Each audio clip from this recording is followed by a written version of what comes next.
Mankind has had its share of devastation. Famine, plague, war, each claiming millions of lives. But what if there was an event on our horizon? An event that wasn't going to claim millions of lives. It was going to claim all of them. My name is Reed, and I'm ready for the end.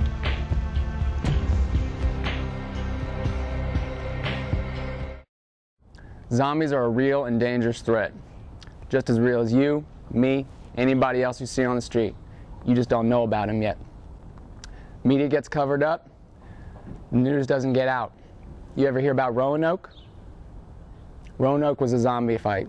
I've learned about zombies through a lot of different sources of mediums. You know, you've got video games, they're good for training, you know, you can do first-person shooters, other types of games. You learn about how to react, how to respond, what to do, what not to do, you know, and it's good training. Yeah, it's a game, but it's not going to be a game for long. You know, someone's got to survive, and I guess it's got to be me. Hollywood has had a lot to do with how we perceive zombies, and the Hollywood zombie isn't always accurate, you know. A good movie doesn't make a real zombie.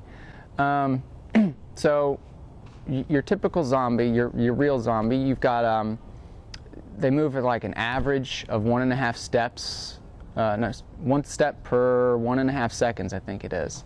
So they're not moving fast, you just got to keep ahead of them. Protective gear is advisable. Shoulder pads and knee pads, you know, you're going to be climbing through some rough terrain. Protection on the legs is good. The last thing you need to do is get injured, especially on your legs. Because if you're not moving fast, the zombies are going to keep up, and they're going to catch you. Some movies, like 28 Days Later, those aren't zombies. Zombies aren't fast. Those aren't real. That's just make-believe. There's a zombie survival guide by Max Brooks. It's a pretty good read. I recommend you get it. It's pretty much the authority on zombie survival, and if you haven't read it, you're going to be real sorry. But anyway, it recommends tight-fitting clothing. You know, anything zombies can get a hold of is going to cause problems. They pull you down, another couple more pile on you, game over. So when I'm not busy upgrading my house, which takes up a lot of my time for the zombie invasion, making sure it's fortified well, I spend some time honing my skills on various video games. This is one of them playing behind me. And keeps me practiced and ready for the zombie uprising. There's 4 different types of uprisings: level 1, 2, 3, and 4. Level 1 is going to happen in rural areas. It's pretty much going to be civilians taking on the zombie threat, maybe a couple local law enforcement authorities, but very limited. You'll have like 3, 4, 5 zombies. Really, really basic. Level 2 outbreak is when the local law enforcement definitely gets involved. It's an organized resistance against the zombie threat. You're going to have many, many more zombies than the level 1. Level 3 is when you have nationwide, or in some cases global, crisis. The entire government's going to get involved, it's covering up everything, and there's no way the media is going to be able to get hushed up. Everyone's going to know about it. There's going to be a lot of casualties. We're talking hundreds of thousands of zombies. Then there's level 4, which is called living in an undead world. Level 4 is the end game. Humans are pretty much wiped out. You got a couple survivors. I plan on being one of them. The first thing to do is to make sure that your house can't be infiltrated by zombies. So this is my window right here, and they make glazing systems that stand up to 130 mile per hour or more wind loads from hurricanes. And I've gone ahead and installed some of those systems here. So I have windows, but you can't break them. If a zombie has more force than a hurricane, I'd like to see it, but this will stand up to that. Alternatively, if you don't have the money, the resources, or the time to invest in true glazing systems that'll keep out the zombie threat, you can also use plywood. Plywood's cheap, get it at any lumber store, nail it into your windows, cover it up, board it up, You probably aren't going to want it up during normal hours, you know, when there's no zombies, just because it's not pretty, but that's your choice.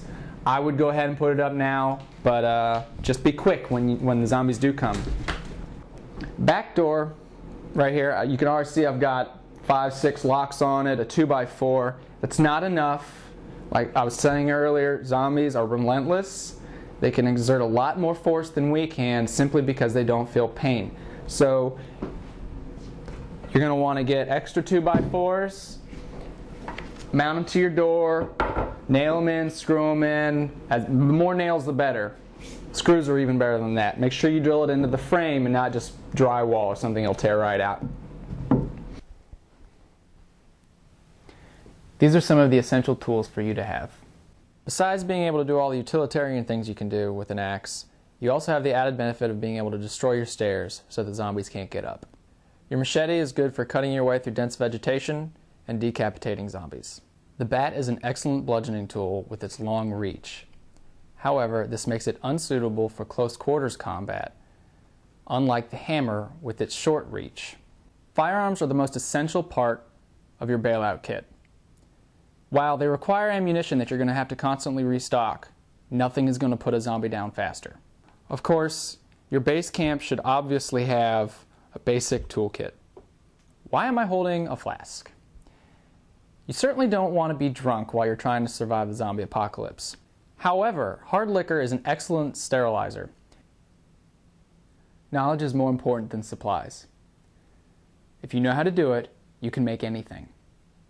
That's why I highly recommend the Zombie Survival Guide by Max Brooks and the U.S. Army Survival Manual. You can find them at any bookstore.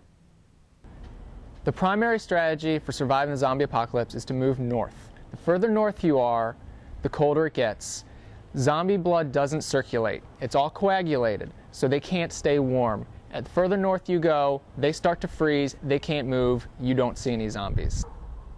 For traveling, I highly discourage use of the automobile. You can see the street behind me, how packed it is right now. And this is with sane, level-headed drivers parking on the sides of the street. When the zombie apocalypse happens, there's going to be cars parked all over the place. You won't be able to navigate it. You're going to get trapped. You're going to get overrun.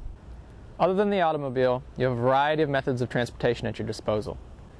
You have the motorcycle, which still requires fuel, but it's fast and agile.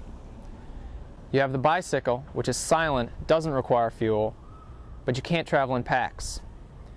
And then there's the most reliable method of transportation, traveling by foot. Just to recap, I'd like to just summarize the 10 most important lessons you can learn for the zombie uprising. And they're summarized here in the book by Max Brooks, The Zombie Survival Guide. The first, organize before they rise. 2, they feel no fear. Why should you? 3, use your head, cut off theirs. Blades don't need reloading. Number 5, ideal protection is tight clothes and short hair. Number 6, get up the staircase and then destroy it with your axe. 7, get out of the car, get onto the bike. 8, keep moving, keep low, keep quiet, keep alert. 9, no place is safe, only safer. And the last, the zombie may be gone, but the threat lives on. Make sure you're ready. I know I will be.